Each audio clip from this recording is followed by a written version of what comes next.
नमस्कार। आज हम बात करेंगे एक ऐसे आरोपित अपराधी माफिया की जिनका इतिहास अन्य अपराधियों से बिल्कुल अलग रहा है। कहा जाता है कि देश में गैंगवार या बाहुबली शब्द भी पहली बार इनके साथ ही जोड़े गए थे। किसी को देखते तो अंदर तक थाह ले लेते, किसी को घूरते तो कपा देने की क्षमता रखते, जिससे एक बार मिल लेते उसका नाम कभी भूलते नहीं थे, सीधा नाम से दोबारा पुकारते थे। बात तो सौम्यता से करते थे लेकिन उसमें वजन होता था।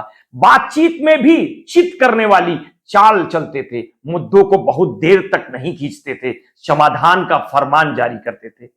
जब वे घर से निकलते थे तो बहुत कम लोगों को पता होता था कि जाना कहां है।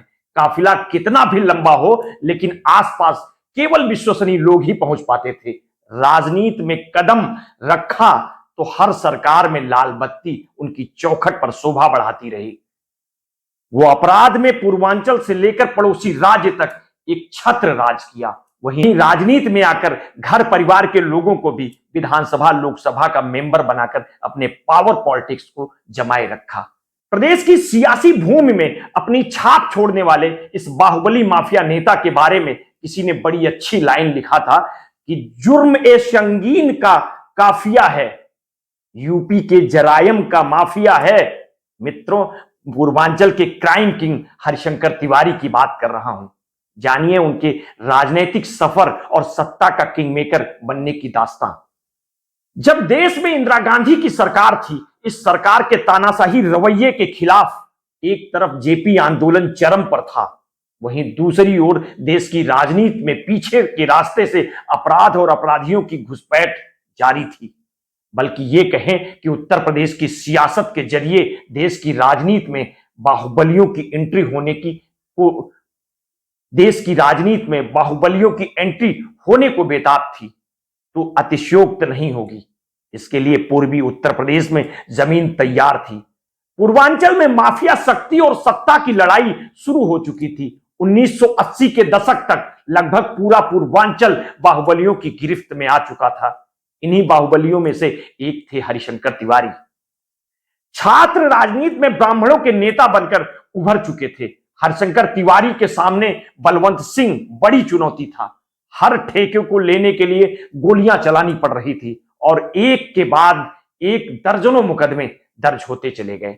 ऐसे में हरिशंकर तिवारी ने माफिया से माननीय बनना तय किया। वर्ष था 1985 का। विधानसभा चुनाव में जेल में रहते हुए उन्होंने गोरखपुर की चिल्लूपार सीट से निर्दलीय प्रत्याशी के तौर पर पर्चा भरा था। इस चुनाव में हरिशंकर तिवारी ने कांग्रेस के मार्कंडे को हराकर विधायक बने थे। ऐसा पहली बार था जब कोई जेल के अंदर रहकर चुनाव जीत गया। उनकी इस जीत ने पूर्वांचल को एक बाहुबली नेता दे दिया था। हरिशंकर तिवारी के खिलाफ 2 दर्जन से अधिक मामले दर्ज किए गए। इन मामलों में हत्या की कोशिश, किडनैपिंग, छिनैती, रंगदारी, वसूली, सरकारी काम में बाधा डालने जैसे न जाने कितने मामले शामिल थे। हालांकि कोर्ट ने उनके खिलाफ लगे सभी मुकदमों को खारिज कर दिया था।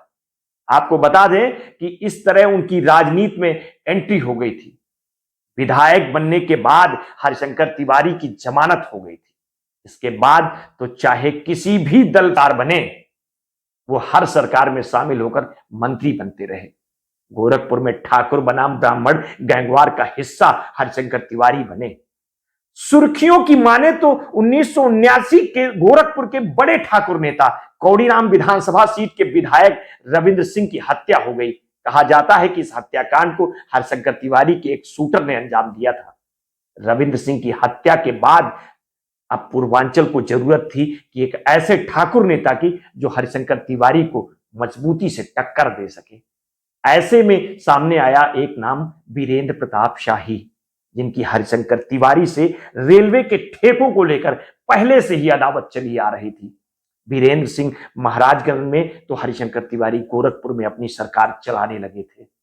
आम लोग अपनी समस्या थानों पे नहीं लेके जाते बल्कि इन दोनों लोगों के दरबार में निपटवाया करते थे। कहा जाता रहा कि हरिशंकर तिवारी एक ऐसा नाम जिसके किसी भी पार्टी में से जुड़ने से पूर्वांचल की सियासी समीकरण बदल सकते थे। ब्राह्मण राजनीति के साथ साथ पावर एंड क्राइम पॉलिटिक्स से भी उनका नाम लगातार जुड़ा रहा। जब कभी सत्ता के अपराधीकरण की चर्चा होती है तो हरिशंकर तिवारी का नाम सबसे पहले आता है। एक दौर में मोस्ट वांटेड रहे हरिशंकर तिवारी ने ही माफिया गिरोहों के सरगनाओं को सत्ता की राह दिखाई थी। हरिशंकर तिवारी ने ही यूपी की पॉलिटिक्स करने वालों को सिखाया था कि कैसे जरायम की दुनिया से नाता रखते हुए भी कानून से कबड्डी खेली जा सकती है। उत्तर प्रदेश में सरकार किसी की भी बने, लेकिन उस सरकार में हरिशंकर तिवारी मंत्री जरूर बनते थे। वो भाजपा, समाजवादी पार्टी और बसपा में मंत्री रहे हैं। वर्ष था 1996 में कल्याण सिंह की सरकार बनी तो साइंस एंड टेक्नोलॉजी मिनिस्टर बने। वर्ष था 2000, वो स्टाम्प और रजिस्ट्रेशन मंत्री बने। 2001 में राजनाथ सरकार हो या 2002 में मायावती सरकार, हरिशंकर तिवारी मंत्री बनाए गए थे। यहां तक कि समाजवादी पार्टी से दूर दूर तक राजनीतिक संबंध न होने के बाद भी हरिशंकर तिवारी 2003 में सपा की सरकार बनते ही पाला पलटते हुए मंत्री बन गए थे। वर्ष 1993 में हरिशंकर तिवारी ठेके पट्टे को पाने के लिए पूर्वांचल में अपनी दहशत कायम कर रहे थे।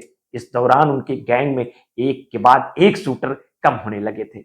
ऐसे में उन्हें एक ऐसे शख्स के मिलने वाला था जिसने कुछ ही समय में पूरे देश को हिलाकर रख दिया था। इसकी शुरुआत होती है एक छेड़खानी के मामले। दरअसल अध्यापक के बेटे श्री प्रकाश शुक्ला की बहन के साथ एक लड़के ने छेड़खानी कर दी थी।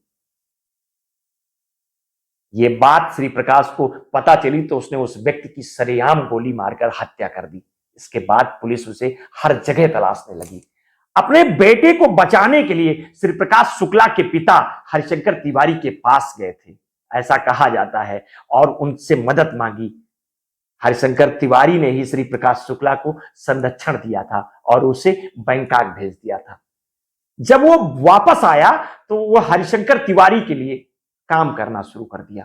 प्रकाशित खबरें बताती हैं कि क्षेत्र के लोग तभी जुबान कहते थे कि असल में तिवारी धनबल, बाहुबल और हथियारों के जरिए अपराध को संरक्षण देते थे।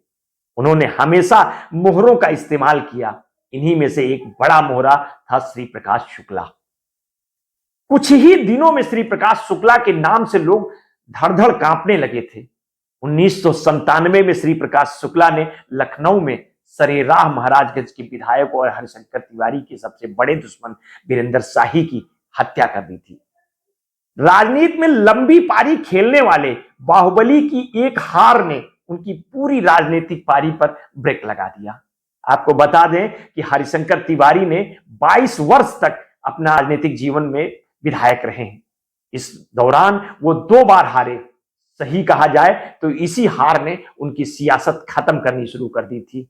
2007 में उन्हें बसपा प्रत्याशी राजेश त्रिपाठी ने हरा दिया था। वर्ष 2012 के चुनाव में भी वो हार गए।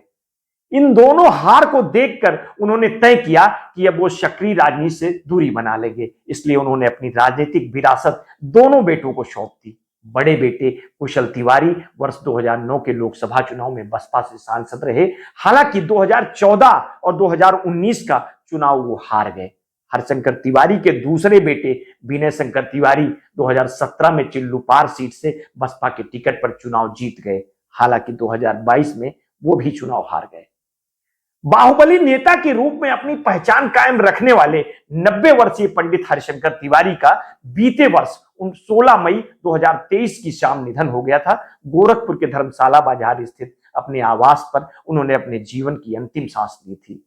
ये थी कहानी पूर्वांचल के बाहुबली माफिया डॉन हरिशंकर तिवारी की।